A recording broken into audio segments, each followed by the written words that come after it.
front line through the battles and the pains, with a camera in the fray and the world on our screens. We're the voice of the silence, the witness of the scenes. Headlines flashing bright, from the shadows we arise, with the truth in our hands under perilous skies.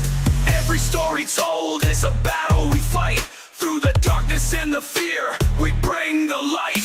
In the chaos, in the flames, we'll stand tall, with the courage to reveal through the rise and the fall. From the embers of the war to the echoes of the call, we're the eyes of the world and we'll never stall. KLW, we're the warriors on the front lines. Through the blood and the fire, we'll define the times. In the heat of the battle, where the truth lies, we're the voice of the war and the world will find.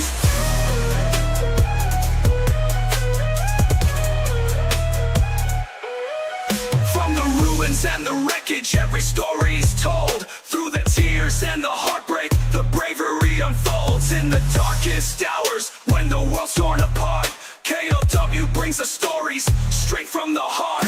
With the cameras rolling through the wreckage and the pain, we capture the reality while the world remains. Every angle, every moment in the line of fire, we're the pulse of the battlefield, never to tire. KLW, we're the warriors on the front lines. Through the blood and the fire, we'll define the times. In the heat of the battle, where the truth lies, we're the voice of the war and the world will find. KLW, we're the warriors on the front lines. Through the blood and the fire, we'll define the times. In the heat of the battle, where the truth lies, we're the voice of the war and the world will find. Through the smoke and the ruins, we'll pierce the veil.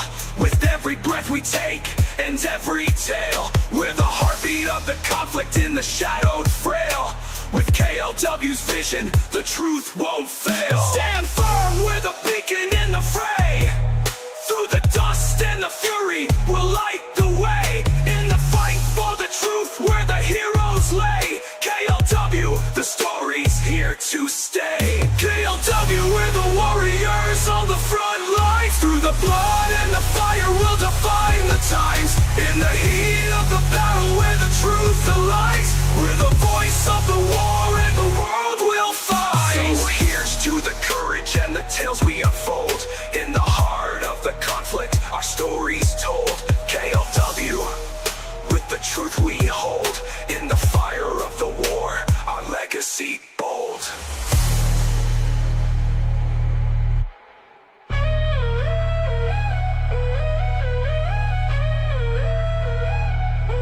You can't handle the truth!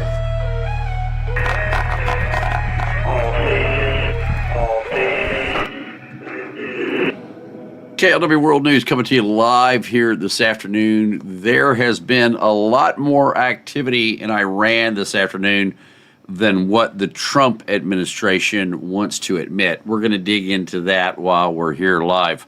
Also, they have not forgotten about Cuba.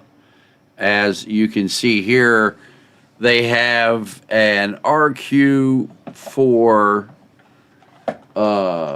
an MQ for Triton, and they are trying to claim that it is a Poseidon, but it's flying at 47,000 feet, and I think that's just a wee bit above what a Poseidon will fly at. So, in fact, let me check that just to make sure, because you know how I am. I am anal retentive when it comes to correct information. So the question we have is, what is the maximum altitude of a P-8 Poseidon? 41,000 feet. That's the service ceiling for the P-8 Poseidon. It's consistent across Boeing, the Navy, and every other official source. It's based on the 737 airframe, so it flies high and fast like a commercial jet. So if the U.S. Navy were flying an aircraft and the aircraft said that it was a P-8, but the problem is that the P-8 is flying at 46,975 feet. That's probably not a P-8, is it? It's not a PA Poseidon. The P-8's maximum altitude is 41,000 feet. So if it's squawking P-8 at 47,000 feet, it's either wrong transponder data or it's not actually a P-8. Yeah, it's flying like a Triton. Yeah, that makes sense. The MQ-4C Triton can go up to 60,000 feet, so 47,000 feet is right in its wheelhouse. Tritons and P-8s often fly together on the same missions. The P-8 does the low and slow work, while the Triton stays way up high for that long-range radar sweep. If it's squawking as a Navy asset at that altitude, it's almost certainly a Triton. Good catch. Yeah, I was just checking out. Just want to make sure on my altitudes. Thank you. All right, so, and it just went off of the scope. Isn't it funny how they do that? As soon as I start talking about them, they disappear. Well, you know, the great part about it is we can do this playback thing and click it, and then when it comes back, we'll still have it. Now, for these guys over here, boy, they have been busy little boys this afternoon. You see, there's two up there now, but there were way more earlier. So they're not gassing up hand gliders, okay? These guys are out here. These are big planes. You know, we're talking KC-46, KC-135, another KC-135, another KC-46, and another KC-46. So that's 5 airliners, basically, full of fuel that they're giving to somebody who's doing something once they get that fuel.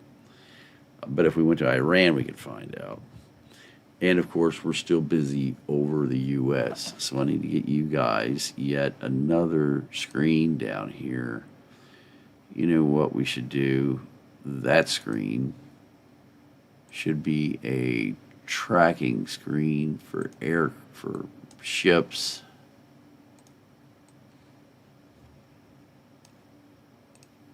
Operating in and around.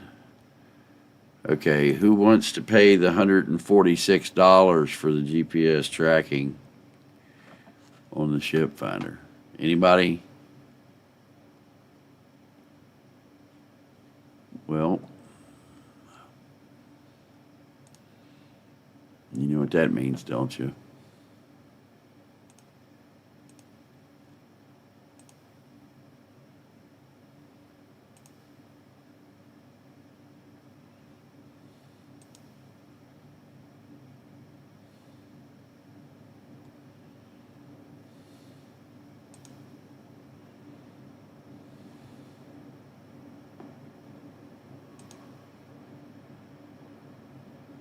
$148.17.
There you go. Merry Christmas. Hope you enjoy it.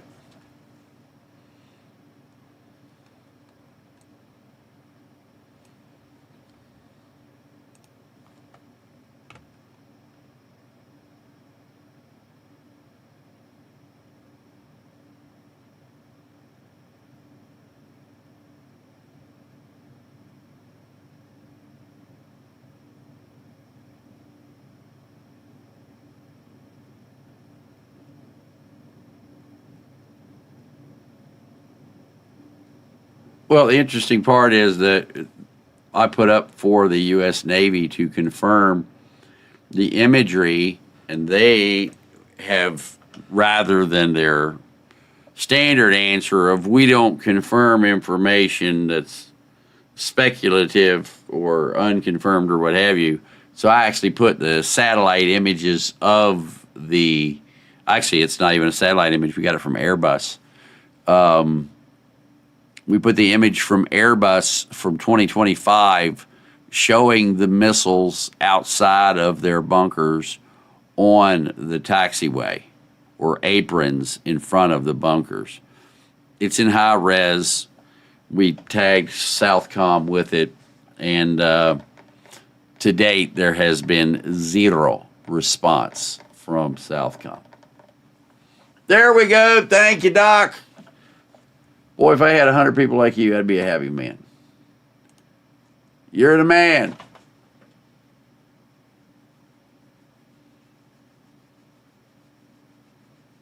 See?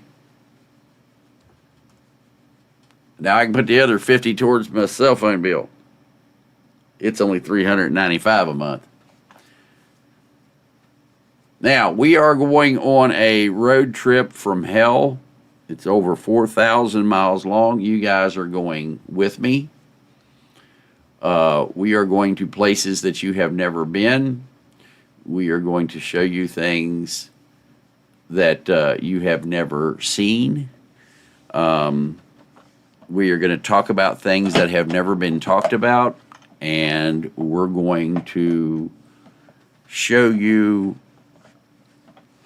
well, we're going to video something that is going to be world famous. In fact, it will be on headlines around the world, and we're going to bring it to you in 4K live, is what we're going to do. And, yeah, it's going to be pretty cool.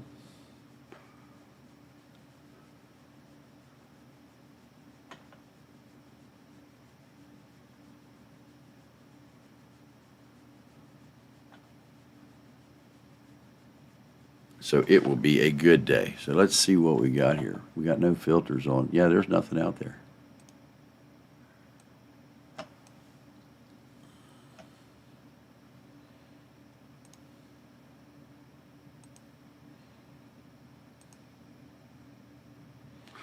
Well, that's an illegal vessel. That's an illegal vessel. That's an illegal vessel. That's not. Here, let's do it this way.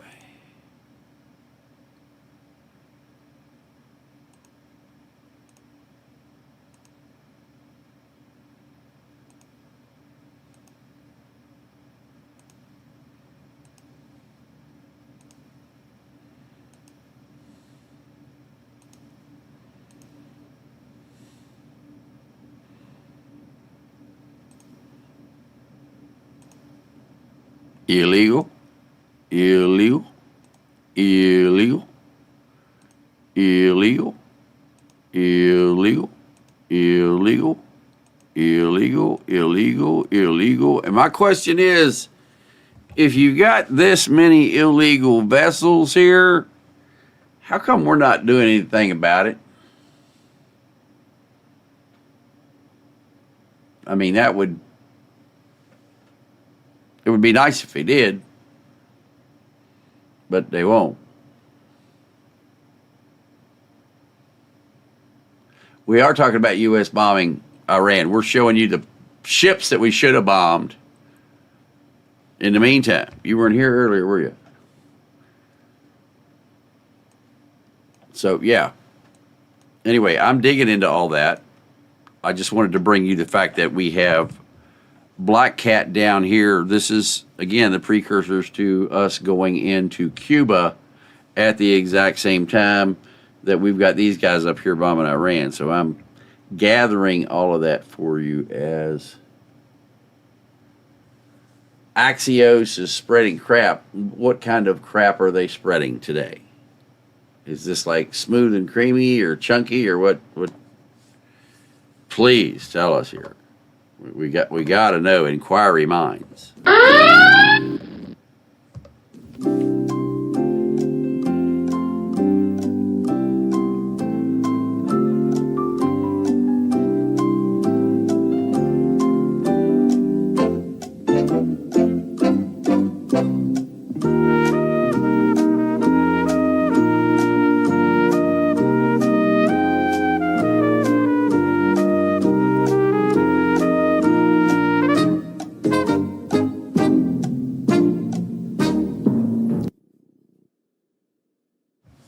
All right, so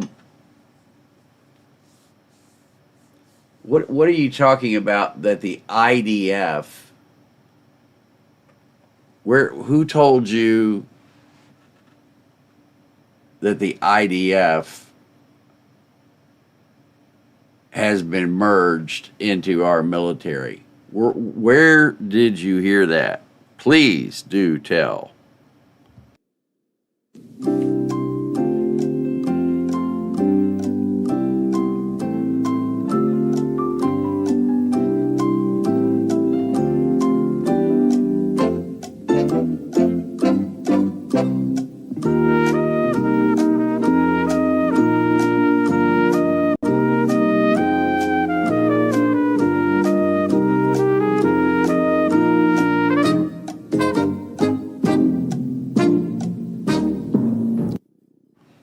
So I have heard absolutely, positively nothing about that.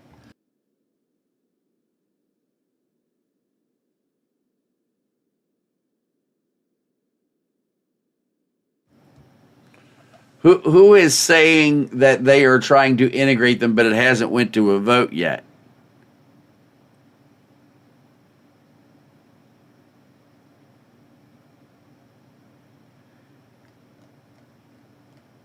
Yeah, what news source is this coming from, please? I'm trying to think, but nothing happens. Well, no, please think of the name. You got to tell me. I got to know.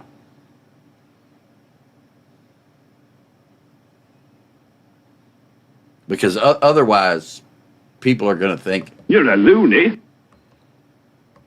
But I wasn't going to say that. Because here at KLW World News, Let this be a reminder to you all that this organization will not tolerate failure. or inaccuracy. Otherwise, well,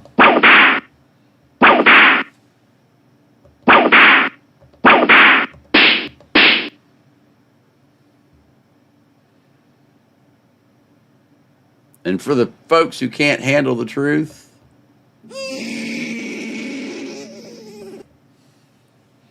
all right, so I got to know, who is it that's saying that the U.S. Congress is voting on combining the IDF into the U.S. military?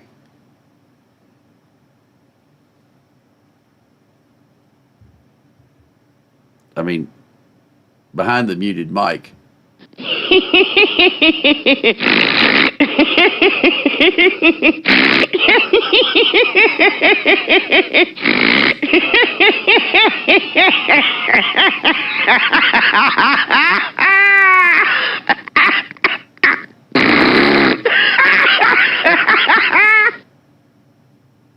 But I didn't say anything. So please do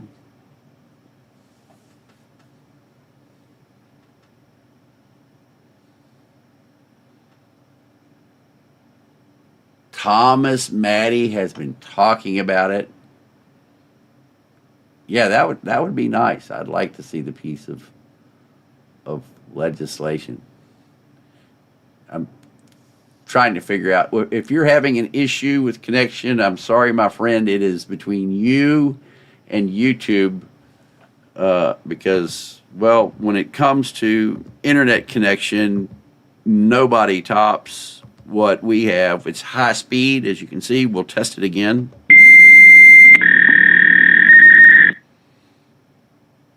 And I can check this thing to make sure that it is working perfectly because we have this latest in technology here at the KLW World News Studio. And that allows us to inquire directly into the server to make sure that everything is working correctly. So let me log in here.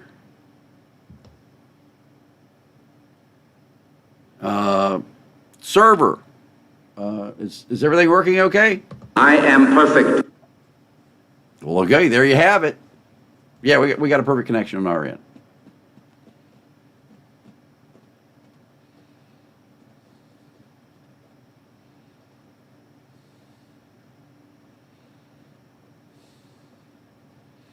Google says the source of that is Al Jazeera, or Al Jazeera. Oh, well, yeah, you got to believe that if Al Jazeera said it.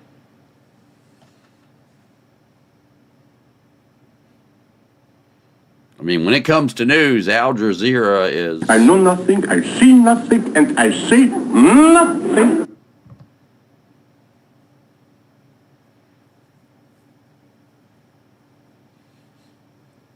I mean, every time their announcer comes on the screen, my response... Shut up, bitch!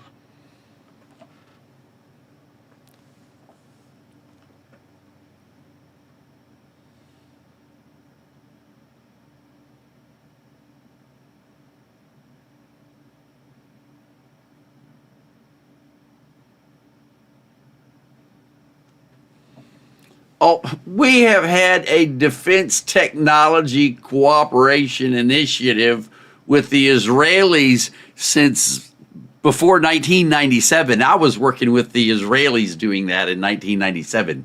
So we've been doing that a long time. That's not bringing the IDF into or incorporating them into our U.S. military.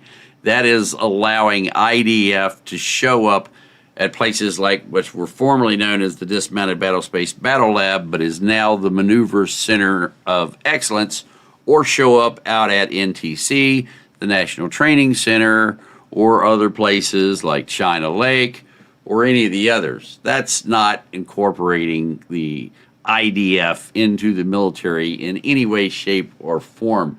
Their doctrine and our doctrine don't mix. Yeah, that's just funding.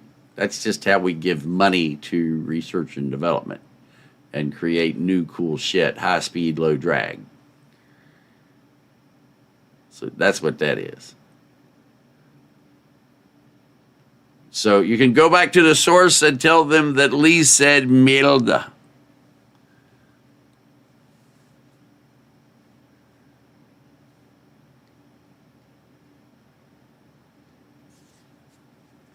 Yep, we had to pay you this month's GPS is now online. I asked who could pay for this month's GPS, and Doc said he would. So thank you much, Doc.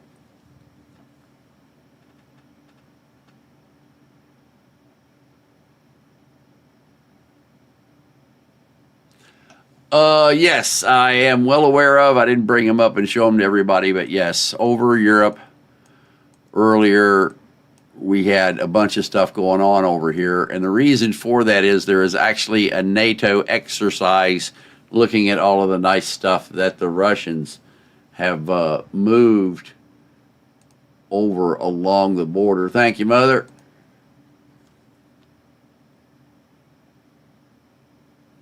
Yeah, roger that, Diesel.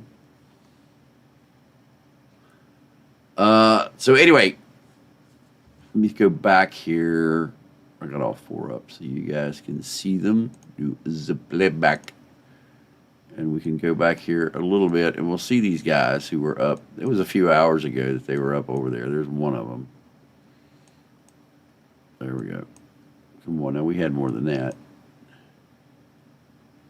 Well, let's just do the whole day then. How about that?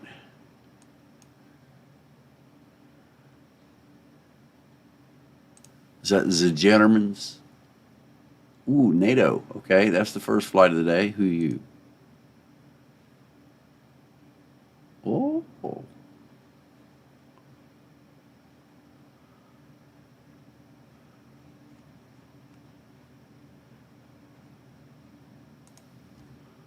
I want to see the filters to see if Brio goes back up through there. Everybody can look at it. Okay, so you're on nobody. Playback. Let's go back to the beginning of the day.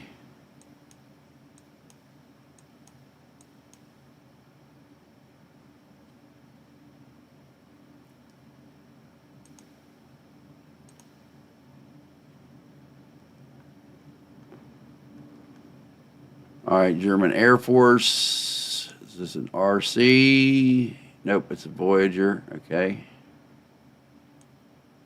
Who was coming down here today? Thought we had a NATO bird down here. Okay, that's NATO.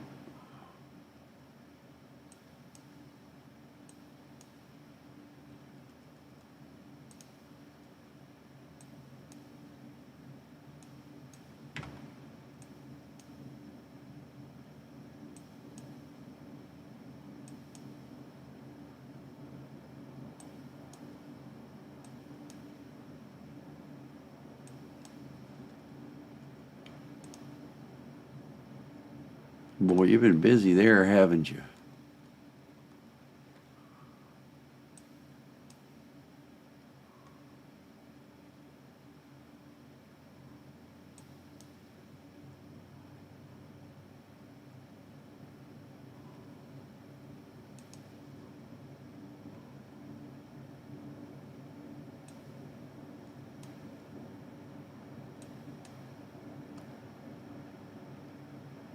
Well, you're looking right up in there, ain't you, buddy? Wow. Right here. Yes, it goes.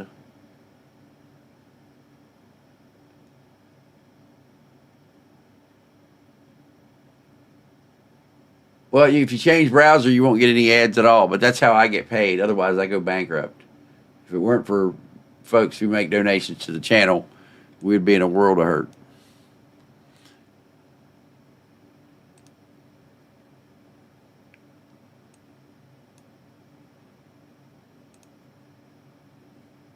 So if you buy a membership to YouTube or whatever, you don't get the ads. It's only like $10 or something.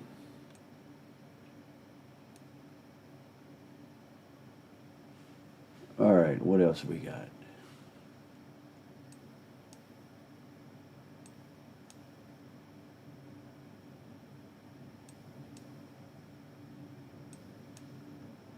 All right, there's NATO right there.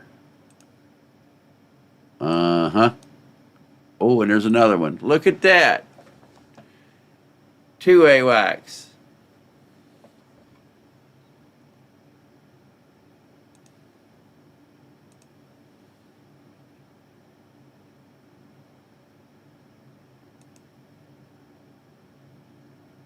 Uh-huh. Very interesting.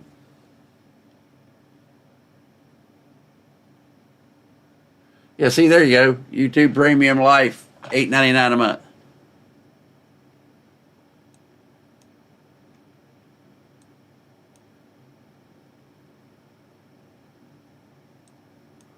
Well, and look where they're looking here, folks. You see this, right? You see exactly where they're looking. See that? That's the training area right there. The one we tell you about all the time. Right down here are all of the base camps that we've been showing you guys all along this line. We can get the map out and show all this to you. We got it all mapped.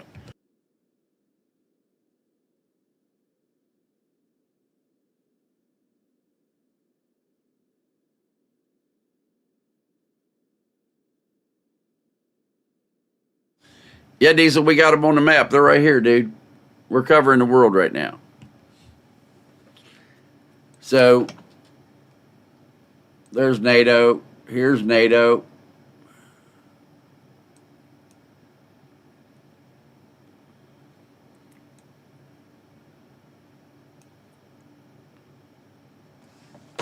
I got to get the HF-GCS up. Give me a moment.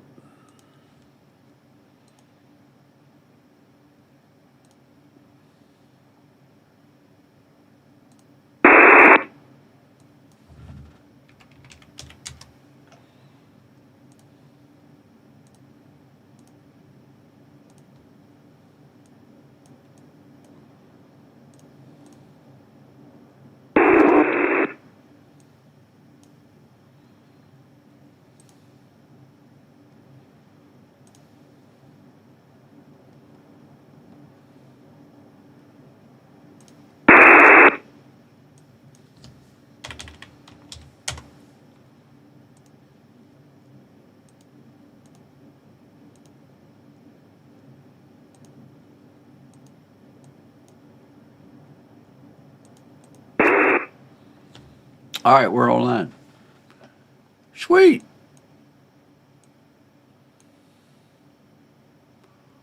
Drones out here off the coast of Denmark. Oh, oh, oh, oh, looky right there. Swedish Air Force. Uh-huh.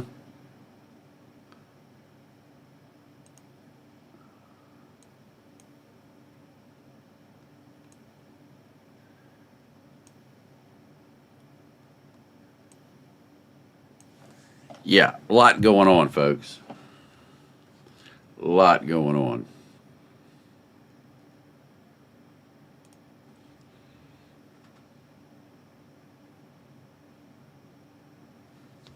Oh, yeah.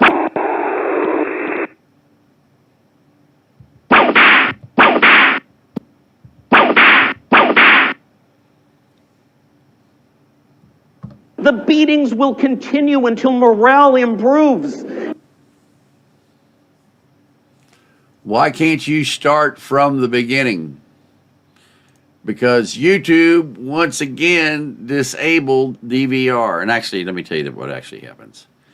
I stream in 4K from time to time, and when you stream in 4K, it disables the DVR. But yours truly, because, well, of my seniority or senior in years, don't always remember to re-engage the DVR, but I have just done that for your viewing pleasure. So there.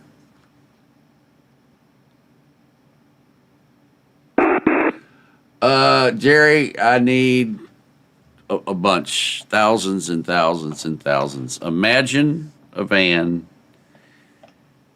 that gets 10 miles to the gallon and is about to travel 4,378 miles. And that was before the mapping software took a crap because I didn't get to finish all of the mileage. So we're somewhere in excess of 4,500 miles. I don't know what gas costs in upstate New York, but it ain't gonna be cheap. The Intimidator likes gas pumps. Try it again. It's enabled now. Try it again. Just give it a minute. It's enabled. It should do it, or maybe not. So yeah, but it's going to be a great trip because you guys are going to see some stuff you've never seen before, and I'm taking you with me. I'm putting camera in, and it'll be just like you're riding on a passenger seat.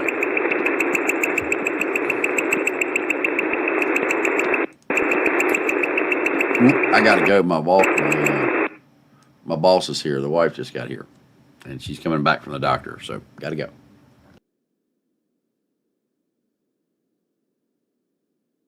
Enjoy.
right, the wife's good.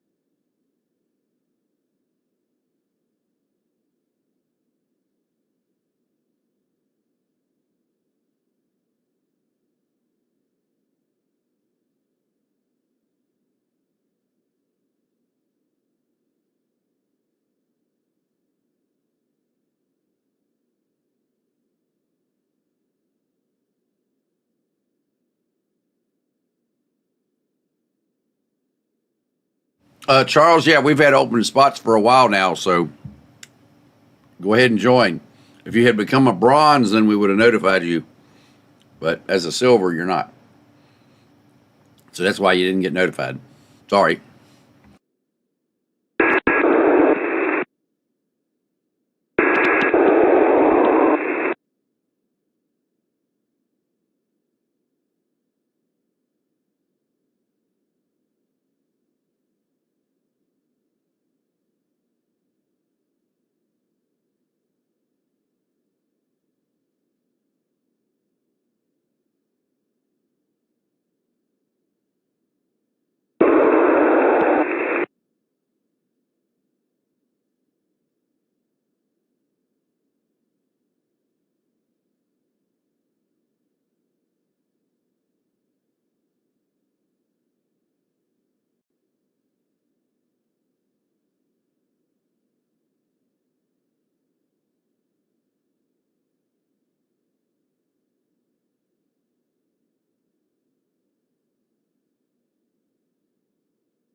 Justice has said that it is going to comply with a court order that essentially does not allow for the anti-weaponization fund to go into effect. So let's go ahead and read off this tweet from the Department of Justice. The Department of Justice disagrees strongly with the decision on the anti-weaponization fund put forth by the United States District Court judge in the Eastern District of Virginia, wherein the court stated that under no circumstances may the Department of Justice proceed with the anti-weaponization fund recently established in order to make up for the tremendous abuse, harm, and hate unfairly shown to so many people. This fund was open to anybody who is weaponized, who is so weaponized, targeted, or persecuted, whether they were Democrat, Republican, conservative, independent, or otherwise. The department will abide by the court's ruling. And that is the very important statement there, saying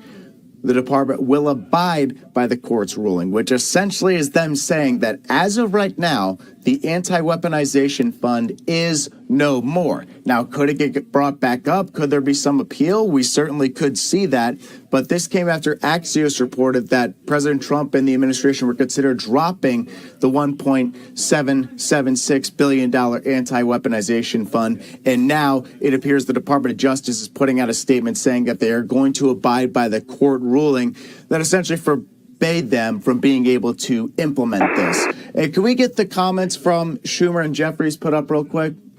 Because it appears that Democrats in Congress are not done here. We had Senate Minority Leader Chuck Schumer, as well as House Minority Leader Hakeem Jeffries, putting out statements saying that they're happy with this decision from the DOJ, but they're going to pursue legislation that would cancel out and end the anti-weaponization fund for good, essentially making it illegal for the Trump administration to pursue it down the road. Hakeem Jeffries saying this: the corrupt Trump $1.8 billion slush fund for violent insurrectionists is on life support.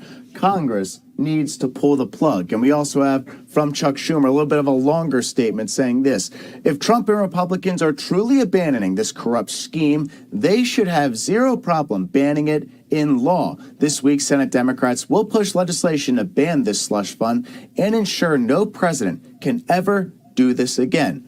Trump's world is nowhere near enough. Shorthand, break,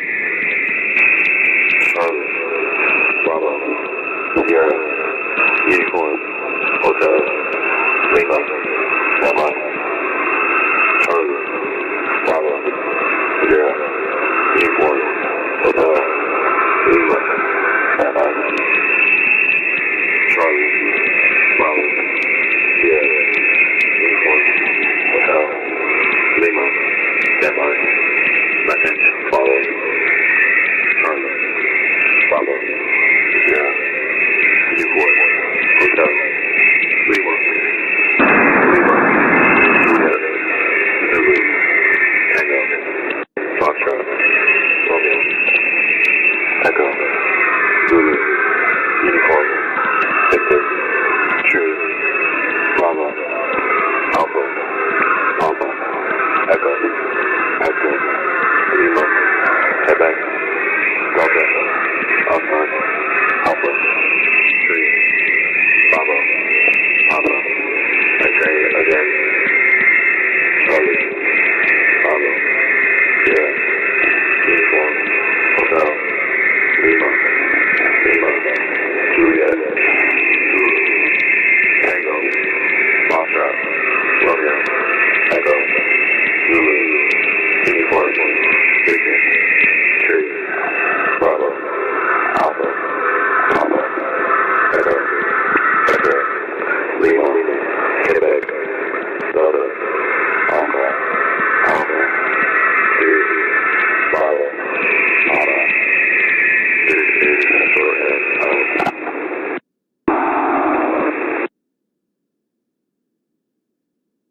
Right to Alex Hogan, who is live in D.C. with the latest on Iran. Good morning, Alex.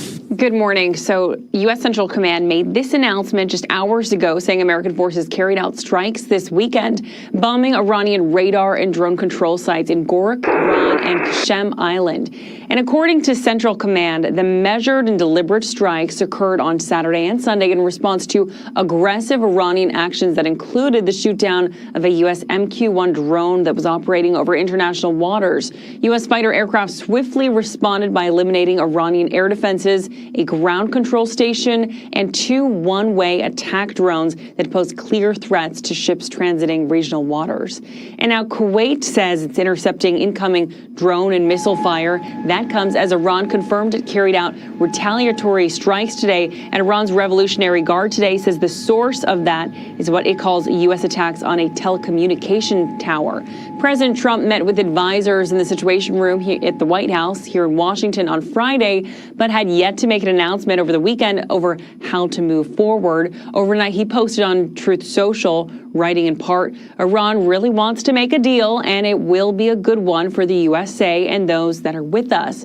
Both the U.S. and Iran have exchanged strikes since the ceasefire started in early April. It's not clear yet how these strikes will impact the ongoing negotiations to end the war that has now stretched 3 months. Todd, Ashley. Okay, Alex, thank you. CENTCOM confirming the U.S. military has struck more Iranian targets after the downing of an American drone as the U.S.-Iran ceasefire is once again tested. President Trump commenting on negotiations with Tehran with Fox's Lar Trump. We're making a great deal. We're going to make it a great deal. Other, we'll just go back and finish it off militarily. We're getting what we want slowly. Very tough negotiators. It takes a long time. I'm in no hurry. I'd like to say I'm in a hurry because, you know, gasoline prices are going to come tumbling down. But if you're going to be in a hurry, you're not going to make a good deal. And slowly but surely, we're getting, I think, what we want. And if we don't get what we want, we're going to end it a different way. Joining us today to discuss this is the former Deputy National Security Advisor for VP Cheney, Steve Yates. Steve, thanks for getting up and talking to us about this. You heard Trump just there say he was in no hurry to get a deal done. Do you think this is what the Iranians are kind of banking on? Because before you know it, we're going to be in August and September, then there's some midterms, and we're still left with these high gas prices. Well, the Iranian regime, the remnants of it, definitely have as part of their strategy playing for time. But the president is exercising a patient approach that I don't think very many of his critics would have assumed he would have in his toolkit. We have maximum pressure from the economic policy side of things, military side of things, and he's tried to move forward with a different kind of diplomatic strategy, making sure that allies in the region are prepared to carry forward what I would consider to be maintenance mode. And I think what we saw over the weekend is a little bit what that maintenance mode would look like. If you have remnants of a regime, when you have a regime that size, its military capabilities are never going to go to zero. But when they act out in ways that challenge freedom of navigation, use the tentacles of terror, or look like they're going back to resume the nuclear program, then they'll be hit by us or an ally to try to keep things on course. So I think that's what the president's gradualism is aimed at. I certainly hope that the Strait is open very, very soon and that the pressure campaign is working. At this point, it's hard to watch from the outside because we just can't have certainty. But I think the correlation of power is the right mix at this point. You know, Steve, a few different outlets reporting this weekend that, this move is more about specifics of how the U.S.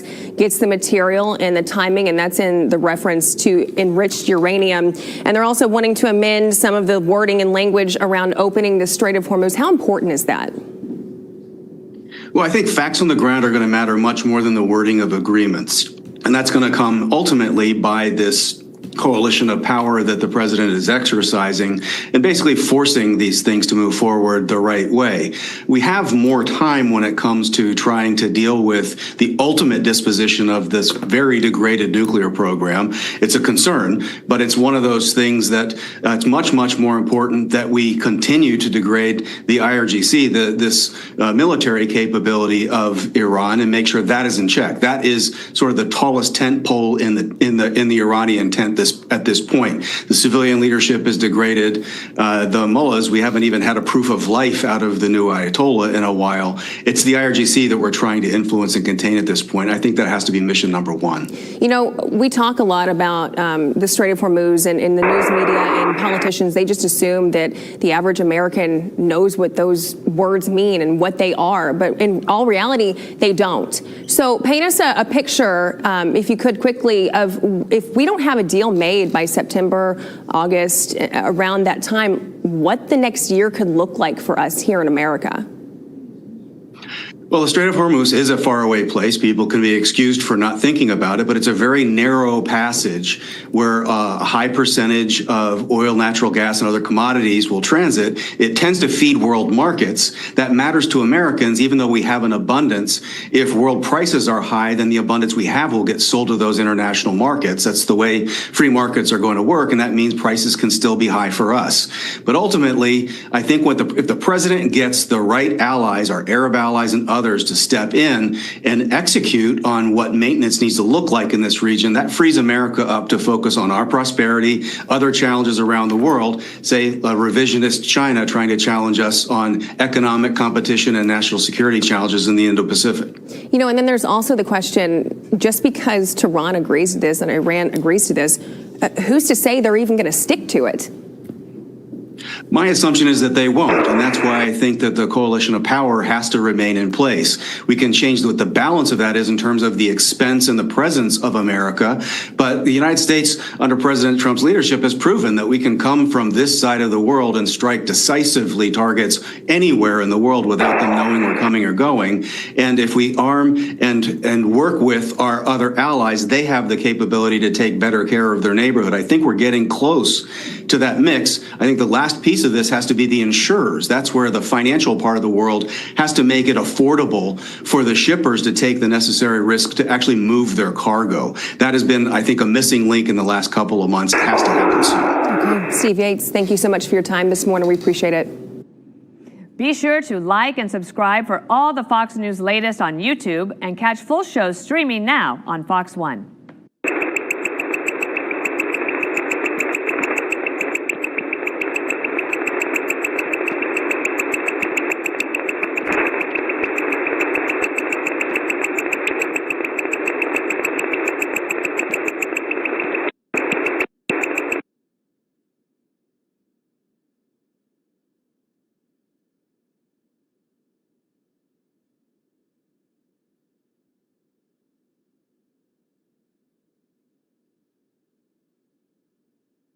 So over to the map, Jillian, we go from news from over the weekend. Come on over here and I'll tell you what's happening. Remember, Iran has claimed, territorial claim, international waters of everything you see in pink. Whether or not and how long that upholds itself, we'll find out. The military action took place on this side of the water on Iran's territory, and they were going after this location here called Gorik, another one here in Keshem Island. Talked a lot about Keshem Island as the Iranians want these vessels to go around their islands and pay a toll, which would take you really close to the Iranian border in order to navigate the strait. Here's what happened over the weekend. This drone, American-operated drone, an MQ-1, high sophistication, apparently was operating in international territory, was shot down in the sky by the Iranians, and that led to a U.S. response. We'll swing on over here and let you know what's happening. Remember, there was a ceasefire that went into place back on the 7th, 8th of April. Since that time, things were pretty relatively quiet, I would argue, until about a month ago, all right? May 7th, that's when the U.S. strikes these Iranian missile and drone strikes on behalf of the Navy destroyers. Then last week, in fact, about a week ago today, CENTCOM was seeing these mine-laying ships in the Strait of Hormuz, and the U.S. military went after a number of sites. Then on Wednesday, we hit other radar and military facilities. Then this was the activity from Saturday and Sunday, all right? CENTCOM hit these Iranian drone sites after that drone was shot down. All that activity I just showed you over on the map took place. So that's where we are right now. But for the moment, despite the tit for tat, the ceasefire is holding. General Jack Haynes here. And General, great to get you on today, and hello to you. There are reports out of Tehran in the last hour saying that if the Israelis do not stop hitting Hezbollah targets in Lebanon, there's no more talking, and they will open up new fronts in this war if you do not listen. How do you read that on its face right now, General? Well, on the face of it, despite the board briefing, which is excellent, the ceasefire is not holding, Bill. Let's face it. I mean, Iran is doing everything they can to disrupt the Straits of Hormuz even further. Why? Because we've been passing shipping through there, to be sure, and that's not a violation of any ceasefire. Iran has taken very aggressive actions, and we are defending ourselves against it quite handily, as you point out there. And just so our audience gets a grip on what is actually happening here, we had a ceasefire on April the 8th, overall, and then a more specific ceasefire on April the 17th in Lebanon. And since April the 17th to today, the Iranians have fired over 2,400 missiles and drones into northern Israel. That is more than what Israel had to defend against during the 5 days when we are at war. That is the significance of it. And is that a ceasefire? Are they holding to that? Mm-hmm. Obviously, they're not. I mean, it's absolutely laughable that they're saying that what Israel is doing to defend itself is in violation of the ceasefire. We got to call it out for what is really happening here. And listen, give the president a huge amount of credit here. He's exercising some real strategic patience, trying to get a deal here. And he knows full well at some point he could run out of patience. One, because of their seriousness is lacking in getting down to the real terms of the deal, and we're going to find out over time. There's no reason to even speculate on what those terms are because we don't know. But the second thing is, he's right when he talks about holding the cards here. We have plenty of justification to go back to a war footing right now based on all these violations of the ceasefire that I just described. Mm-hmm. Yeah. He's not doing it. But they also know that he could do it. And if this behavior continues, it certainly undermines anything the Iranians are saying, Bill, about the seriousness of their wanting to make a deal. Yeah. And they're using, I think, this pressure to think that that's going to force us into making a deal sooner and making it more in terms of what they want to achieve themselves. Okay, so I want to take it back. Last Friday afternoon, we're all waiting for news out of the Situation Room. It came later in the evening on Friday, around 6 o'clock. Reports on Saturday, the president sent Iran an answer. And this is what the New York Times is reporting about that response. They write the following: Trump's changes, a new, tougher proposal, were potentially intended to speed up the process by putting pressure on Iran to accept the framework already sent to Iran's supreme leader. Can you shed light on what that response might have been, sir? I think we just can speculate about it. We don't know the specifics of it. But one of the barriers has always been the Straits of Hormuz, and they want to have some level of control over that in organizing it. Maybe remove the fees, but if they're still telling ships when they can go and what time to go, et cetera, and where to go, that's obviously control. We want none of that. We don't even want the implication there. What would be preferred would be if Iran made a statement that it is territorial, it is international waters, not territorial waters that they claim it to be, and it's freedom of navigation. Mm-hmm. I doubt seriously they would agree to a statement like that, but at least remove any threat that they're going to stay in some kind of organizational control over. The other stuff, I'm assuming, has something to do with nuclear and whether they're fully committed in the memorandum of understanding that we're trying to get them to sign, that there is a commitment there to ridding themselves of the nuclear capabilities that they have. Okay, sir, if I could, speculation on our part. I just want to characterize, you have a lot of good sources on this war. Are you more optimistic today or less optimistic than you were, say, at the end of last week? Well, I've always cautioned whether we can really make a deal with these guys or not, because I think they're playing for time here, trying to drag this out. If 60 days gets us to the end of July, they want to drag it out likely even further. In their mind, they think the closer they get to the midterm elections, the less likelihood that the president would ever react to a negative deal with returning to military operations. I think that has a lot to do with their strategy. My own judgment about that is I believe they're miscalculating once again. Remember, we did the 60-day thing with them once before. Sure. This was prior to 12 June hostilities going on for our audience to understand. And he gave them 60 days. And what did? They did not fulfill the deal. On the 61st day, he gave the green light to Israel to attack Iran. So I believe we're on the path for them to miscalculate once again. And we could see ourselves returning to military operations because of that miscalculation. Okay, right on. General, thank you so much. It's good. Right to Alex Hogan, who...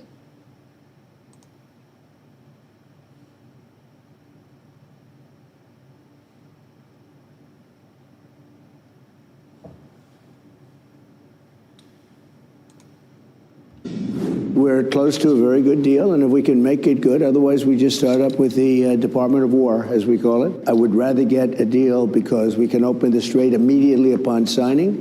The one guarantee that I have to have is that there will be no nuclear weapons. They've agreed to that.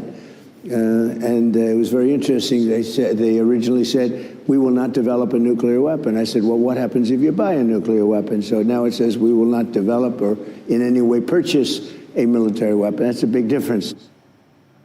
All right, so a deal was close, but President Trump reportedly demanding tougher nuclear guarantees from Iran before signing off on that negotiated ceasefire extension. Negotiators now heading back to the drawing board. Welcome to the Big Money Show. I'm Taylor Riggs, along with my co-hosts, Dave McDowell, Brian Brenberg, Jackie DeAngelis, and with us for the entire hour, Fox and Friends Weekend co-host, Griff Jenkins. Great to have you, Griff. Thank you. It's good to be here. I love the Big Money Show.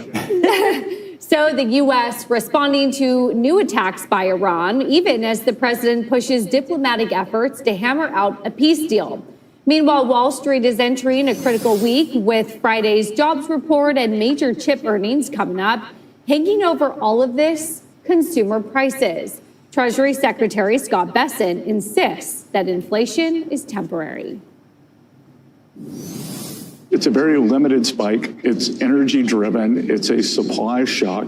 We will get to the other side of this. Markets live in the future. Markets are looking through this. This is a wipeout. We wipe them out. So no, I'm not surprised because, again, the information that I have that we're looking through this.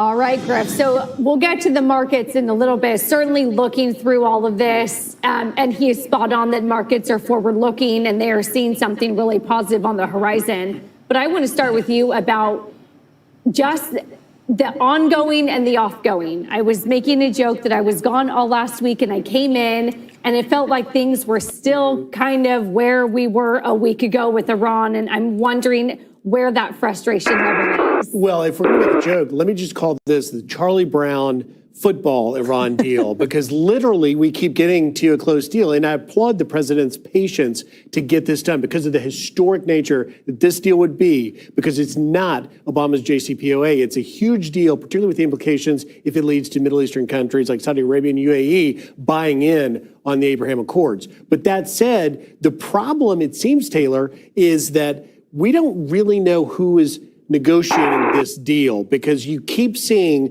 the foreign minister and the speaker of Iran's parliament, right? You've got Ghalibaf and Arachi that go and they're doing these talks, but yet we know that Ahmad Vahidi is the commander of the IRGC. He was the very first commander of the Quds Force back in the 90s. He's now in charge of the IRGC, and we keep seeing them breaking the ceasefire. We just saw over the weekend, Iran launched ballistic missiles at Ali Salim, our air base in Kuwait, just miles from the Iraqi border. And now you're seeing Iran signaling that because Israel attacked Lebanon over the weekend, they're less inclined to get to the table. And so, you know, the president's patience, I think, is going to wear thin eventually. He seems to be committed, and obviously in that interview, he thinks we're closer and closer. But at the end of the day, the signs seem to be that we are getting back to starting up a much heavier kinetic action. Jackie, are you surprised that patience has gone on this long? Yes, we and I think many are. Right? That, you know, if you thought that you try to immediately open the strait over Memorial Day, we thought maybe we would see some activity, and we didn't.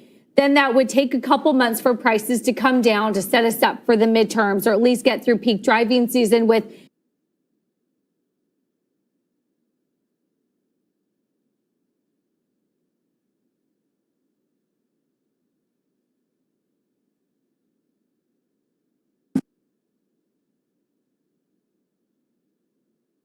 But we begin with the U.S. and Iran trading new attacks over the weekend. U.S. Central Command says it launched more self-defensive strikes targeting Iranian radar and drone sites. CENTCOM says the strikes were in response to what it's calling aggressive Iranian actions that included the shoot down of a U.S. drone. Meanwhile, Iran's Islamic Revolutionary Guard Corps says it launched a retaliatory attack on an air base used by the U.S. And a source tells CBS News President Trump has made edits to the Memorandum of Understanding between the U.S. and Iran, which includes changes related to the Strait of Hormuz and the removal of highly enriched uranium. Multiple sources say the agreement also involves potential waivers or sanctions relief for Iran that could allow the country to access billions in frozen assets, depending on how much diplomatic progress is made. CBS News White House reporter Aaron Navarro joins us now from the White House.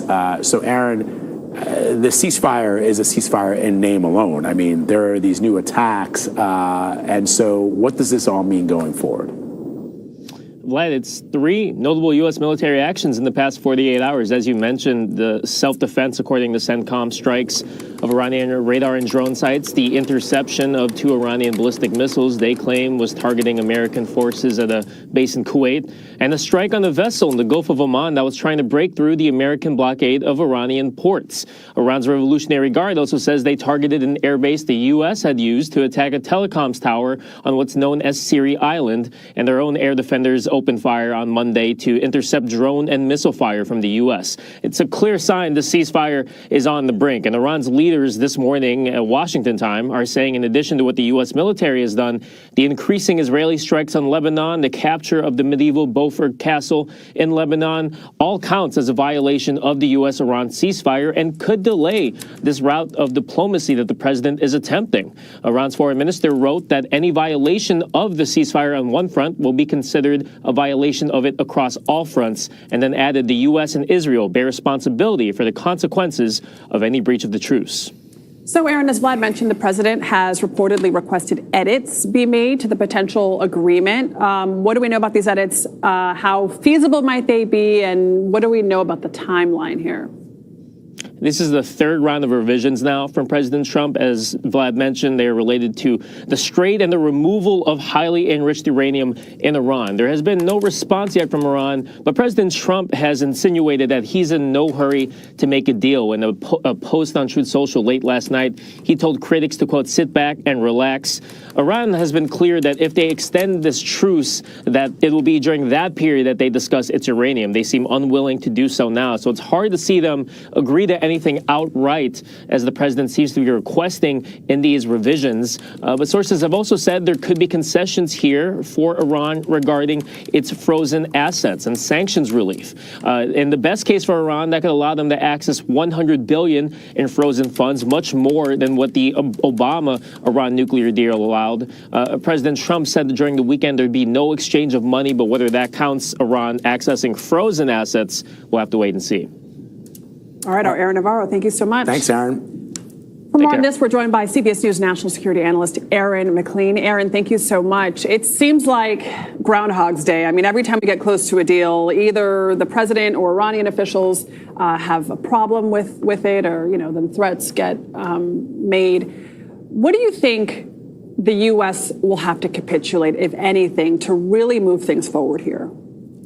Well, I'll put it in these terms. If we think the Iranians, at least at any point in the near future, under the current conditions, are going to agree to a deal that is not politically painful for President Trump, then you know, I'll have what you're having, because I don't think that that's going to happen. But I don't think that that means, by the way, that it's a given that then President Trump, quote unquote, capitulates. Of course, it's his choice to agree to a bad deal. I think that he'll then run into big trouble in the Senate in particular with attempting to do so. But the president actually has a pretty well-established record going back to the killing of Qasem Soleimani back in his first term of drawing a hard line with the Iranians. He's obviously done that this term. So I don't think it's a foregone conclusion that he takes a bad deal. It's just that the options on the other side of the sheet, if you don't take the deal, aren't necessarily more attractive.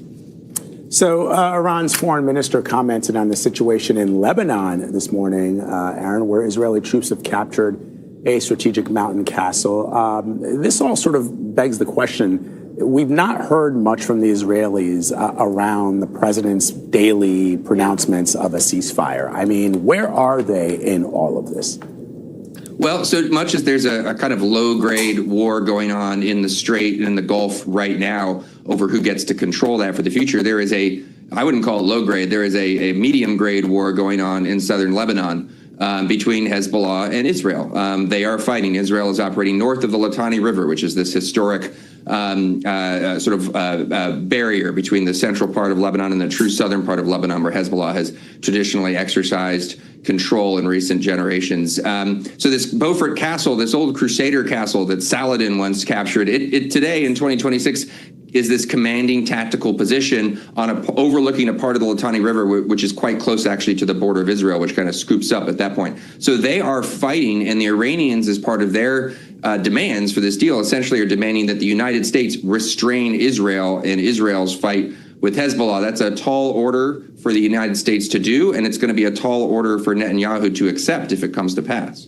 And Aaron, big picture, I mean, what is the goal here? The president has at first said it was regime change, you know, calling on the people of Iran to rise up. Then he's honed in on ending their nuclear program. What do you think is the goal? Well, the edits that we hear were demanded coming out of that White House meeting on Friday about the current round of negotiations, at least in part, seem to pertain to the question of highly enriched uranium and what commitments the Iranians were willing to make about what they're willing to discuss, essentially, in the next phase of negotiations. So the nuclear issue does remain apparently at or near the top of the list for President Trump. And then, you know, through presumably no desire of his own, the Strait itself has been forced upon him as an issue. That Strait remains closed. We've had some reports that Americans are, quote unquote, guiding some shipping through. It's not a very high number. And I feel like the economic situation, just to make a bold prediction here, you know, those Looney Tune cartoons where Wile E. Coyote kind of runs out over the chasm, but his feet keep spinning and he hasn't fallen yet. That kind of feels like where the energy markets are right now. With some imagery I can relate to. Thank you so much, Aaron.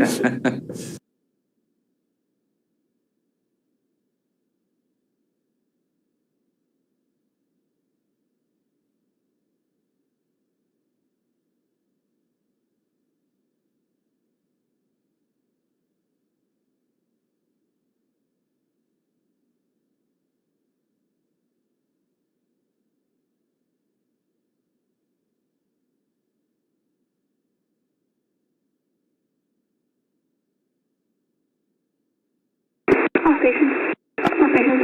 This is shorthand. Shorthand. Wait. Bravo.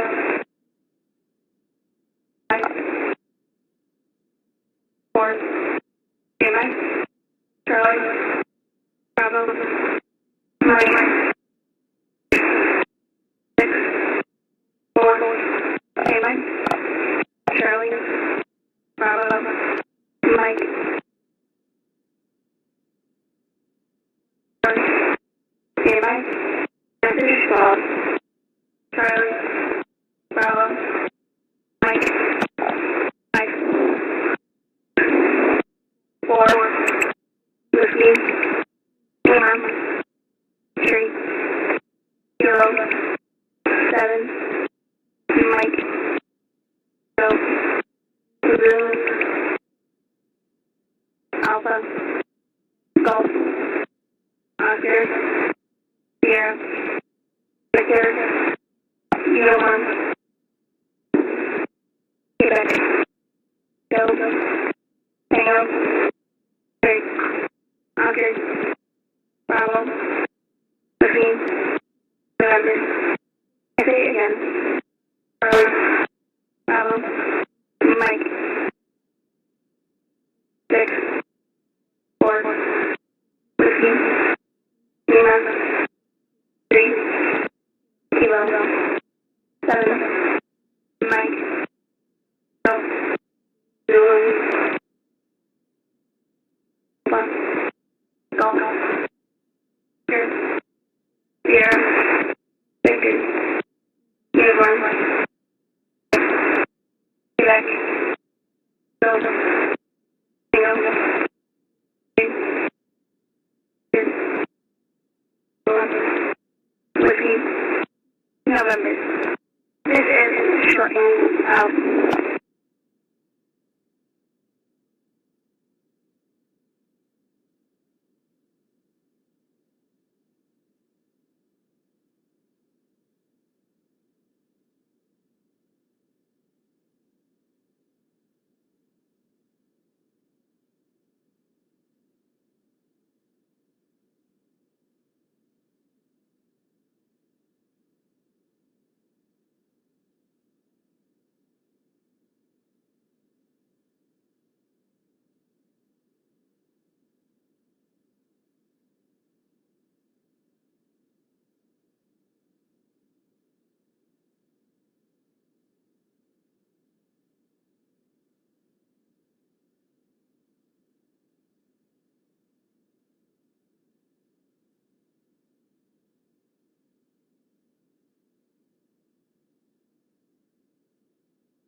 Welcome to the Global News Podcast from the BBC. I'm Pete Ross, and today we're asking how much of a threat is Iran's military to the US and its allies in the Middle East?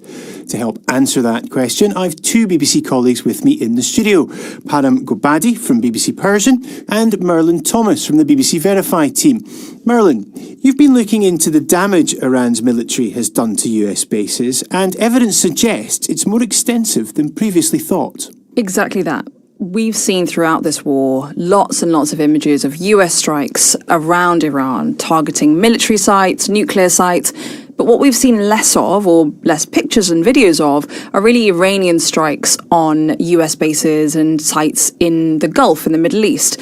And so we focused on those. And what we've seen using verified videos and satellite imagery is that there could be a much more extensive damage than previously thought. And we found that 20 US military sites across 8 countries in the Middle East have been damaged. And it's worth saying the US hasn't said much about this, so finding this out has been really interesting because we've seen really targeted kind of strikes on hangars, fighter jets, warehouses. We found things like THAAD systems that have been damaged, and those are basically just things that intercept missiles and drones, and they're really expensive to make. They can take around $1 billion to manufacture, and the amount of time it takes to make them as well, it's a long lead time. And so the fact that these have been damaged, experts say, is really significant. Is this coming from sort of new tech, the kind of stuff we're seeing in Ukraine with drones and things like that? It's exactly that. Lots and lots of drone attacks. And it's proving really effective because you've got, on the one hand, really expensive equipment that the US has made and taken a long time to kind of strategize and plan over, versus lots of these cheaply made drones. And we've seen that a lot, as you say, in Ukraine. We've seen that also used by the Lebanese armed group Hezbollah in Lebanon as well against the Israeli army. And we're seeing this more and more. And experts have said that they've used a significant number of these drones, but they've still got plenty left in the tank. We hear from Washington repeatedly, you only have to listen to Pete Hegseth, the defense secretary, or Donald Trump himself, that essentially, as they would say, US has won this war, or is on the verge of winning this war. What would be the message from Tehran to that? So Iranians beg to differ on this point because they are saying that they are the winner of this war. That's what they're repeating on a daily basis. One of the things that Israelis and Americans did was to target the entrance to missile underground facilities. Now, according to CNN, they've managed to, out of 69 entrances, they've managed to rebuild 50 of them. So that shows, and they've filled out the craters, they've managed to fix the roads according to satellite imagery. So it shows that, yes, maybe the United States and Israel had some tactical successes in destroying, for example, Iranian Navy. For example, they destroyed some of Iranian missile launchers. However, was that a strategic success for the United States and Israel? Because what happens after the war, before the war, this important waterway, Strait of Hormuz, was open. Ships were traveling through it for decades. Now, after the war, it has been closed off. And that's one of the sticking points in the negotiations right now. So it's not only about the Iranian nuclear program and missile program, but also about opening up the Strait of Hormuz that has not been opened yet. Messaging is pretty significant in all of this. And what you've been saying to us today, the message from Washington, again, I've said it before, but I'll say it again, that they're winning the war. But what you've revealed today is that Iran has had more success than we originally thought. And that's going to play into the negotiations as we go forward, surely. Yeah, we found that there's been more damage done than the US has publicly acknowledged. And they have kind of said lots and lots of rhetoric, as you said, around this, saying that they have wiped out Iran's nuclear capabilities, that they've wiped out their navy, and lots of their military capabilities. And they are trying their best to kind of take a hold of the narrative, especially because, for example, they have put a lot of pressure on satellite image providers to indefinitely restrict the new images of Iran and the Middle East. And that's what we've seen. So actually pulling this all together has been really difficult because we've had to lean on European satellite image providers and also older images from Planet, the American satellite image provider themselves. Planet says that they have justified the move, saying that they don't want bad actors to use their images and help protect NATO-allied kind of personnel and civilians. But an analyst from the defense intelligence company Maya actually said to us that these kind of precise strikes that we've seen, that we've revealed using these satellite images, expose a level of US vulnerability to Iranian drone and missile attacks that contradict the White House narrative? If Iran does have this capability, what does that do for the future of the talks? So it's really important to understand that the Western deterrence used to be this attacking Iran. So attacking Iran was this Damocles sword that was hanging over Iran's head. That's why in the previous rounds of fighting, their response to U.S. attacks or killing Qasem Soleimani, Iranian general, back in 2020, it was really restrained. They just attacked one air base. It was reported that they previously told the Americans through back channels. But now that Iran has realized they can manage to survive a war with the most powerful military in the world and the most advanced army in the region. So that deterrence, Western deterrence, is not working that much either. So Iranians, when you look at their, what they say the Iranian authorities are saying is that the outcome of this war is that this Islamic Republic has become much more confident, and they know that they can resist and they can survive a war with the United States of America. However, that can backfire because Strait of Hormuz right now closing that can later on in the future create some coalition against Iran, as we've seen that French and British authorities are trying to get involved to open the Strait of Hormuz. If it goes on and on and on, we don't know how this is going to pan out in the future. How do you think that would go down with people in Iran? If there's, I guess the messages that they're getting from the regime is that they're being successful and they can fight this war as long as it needs to go on. But now there's more evidence here that they're doing better than thought. So there should be a distinction between Iranian people and the Iranian establishment. Yes, Iranian establishment has managed to gain some strategic successes. However, that's not what Iranian people feel on a day-to-day basis, because when they go shopping, they don't think about a Strait of Hormuz that, we now have a control over the Strait of Hormuz, or our missiles, for example, reach here and there. They want it like everywhere in the world, like people in here. Concerned about how much? Yeah, they're concerned about their living costs. And when I talk to people after the internet was connected again, after 88 days, almost 3 months, what many Iranians told me is that their number one issue in Iran right now is economy, because they have really difficulty to making the ends meet, buying basic necessities, let's say, meat, chicken, dairy products and things like that. But if I may add one thing about the claims of success by the United States, we have to assess it in this way that, like I said, the waterway was open before the war and now it's closed. The other thing is the stockpile of over 400 kilograms of enriched uranium, over 60% enriched. And according to IAEA, that is enough, if further enriched, to make at least 10 nuclear bombs. So there is no solution right now for that stockpile. Iran has not promised to give it to the United States, although U.S. has made some concessions. A few days ago, Donald Trump said that. At first, he was saying that you have to give it to us. A few days ago, he said that it can be destroyed either in Iran or in the United States or even in the third country by the oversight of the IAEA. Iran has not even accepted that. And as the war is going on in Hezbollah as well, so you've got other fronts of war that is taking place as well. And at the same time, one of the most important issues is instability in the region. This is like opening a Pandora's box. UAE, Kuwait, Bahrain, so many countries have been attacked and they've suffered tremendously economically. If there is a ceasefire or a memorandum of understanding, which is like one sheet, will that protect the Gulf countries from further Iranian aggression or not? Thank you, Padam and Merlin, for joining us today. If you'd like to hear more from the Global News Podcast, click the link below. Thanks for watching.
stations. All stations. This is shorthand. Shorthand. 3. Charlie. Bravo. Sierra. Echo. Kilo. Bye. Charlie. Bravo. 2. Sierra. Echo. Kilo. Bye.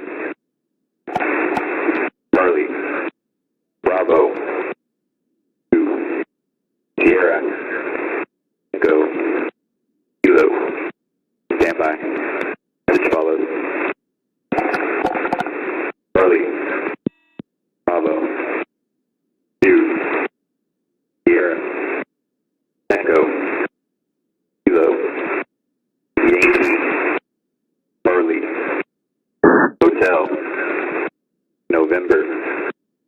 Juliet. Oscar. Charlie. Zulu. Whiskey. Lima. India. Quebec. Bravo. Go. 3. Form. Yankee.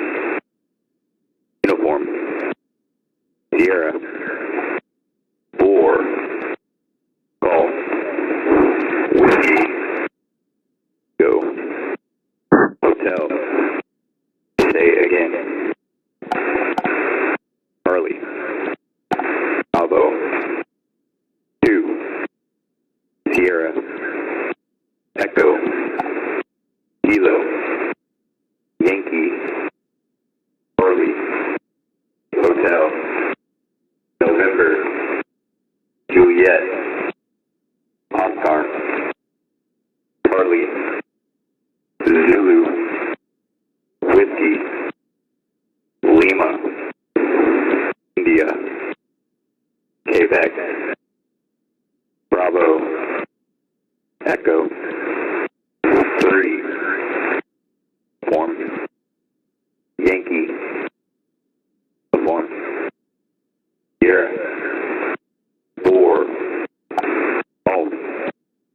Whiskey. Go. Hotel. This is shorthand.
All stations. This is shorthand. Shorthand. Break. Four. Heroic. 0-1. 4. Heroic. 0-1. 4. Robo. 0-1. 4. Robo. 0-1. Juliet. Alpha. 4. Patty back. 3. Standby. Juliet. Alpha. 4. 7. Quebec.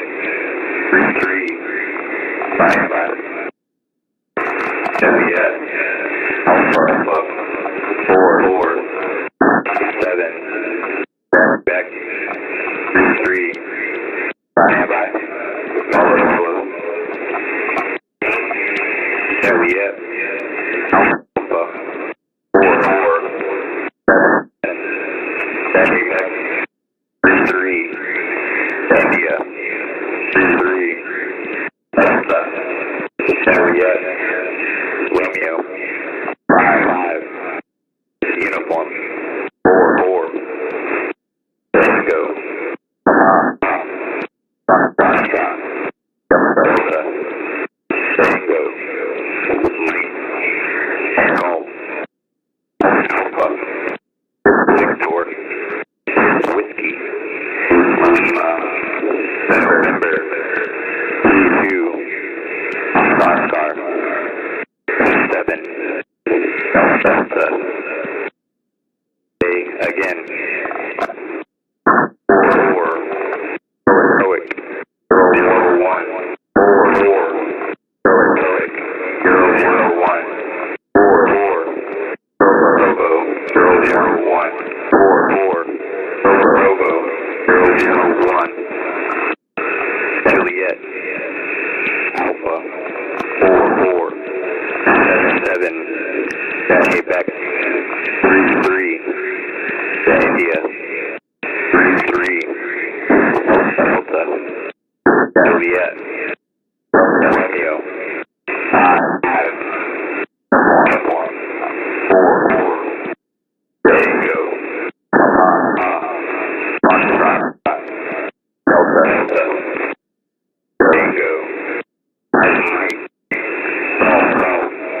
Alpha. Victor. Whiskey. Lima. November. 2.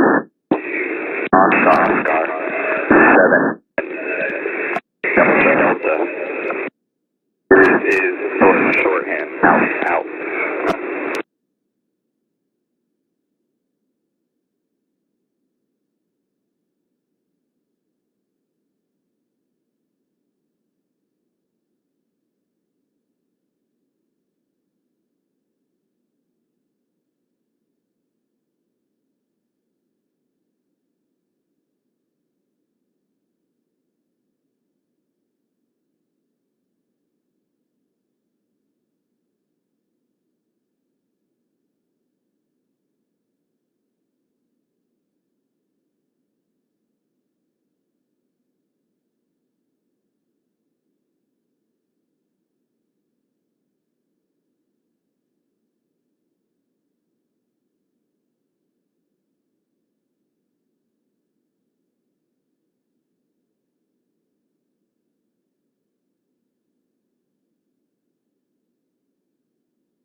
This is shorthand. Charlie. Bravo. November. Romeo. 4. Standby. Charlie.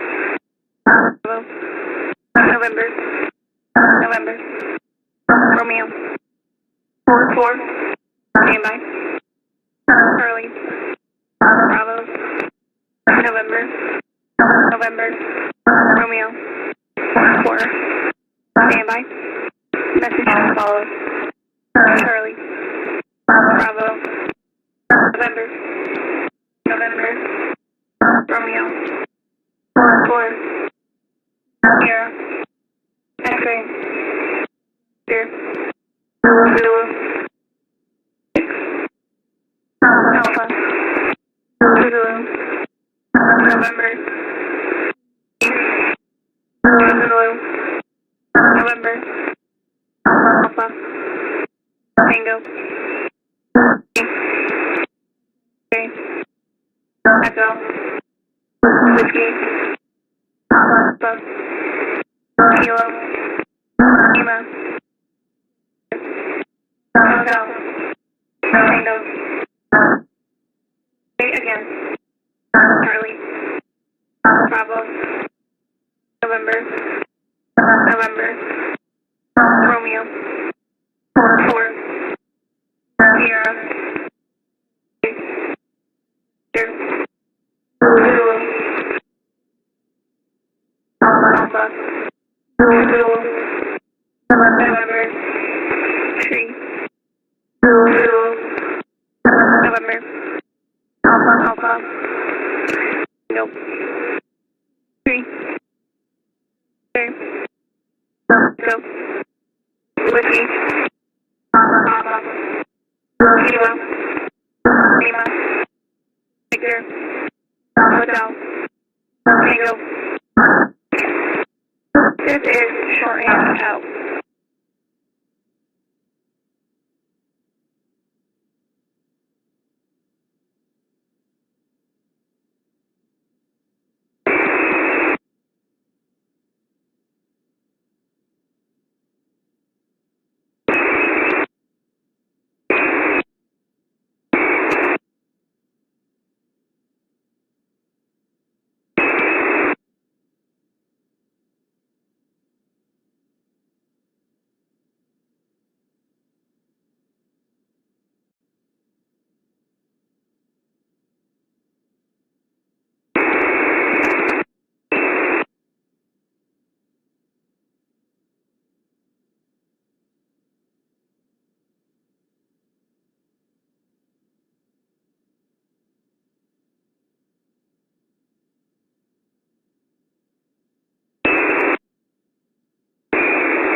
Correction, Mudbug, Skull 15, radio check, Hotel Foxtrot.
All right, folks, I got to get ready for tonight's show. We will see you back here in an hour and 15 minutes. Have a great evening. We'll see you then. That's all, folks.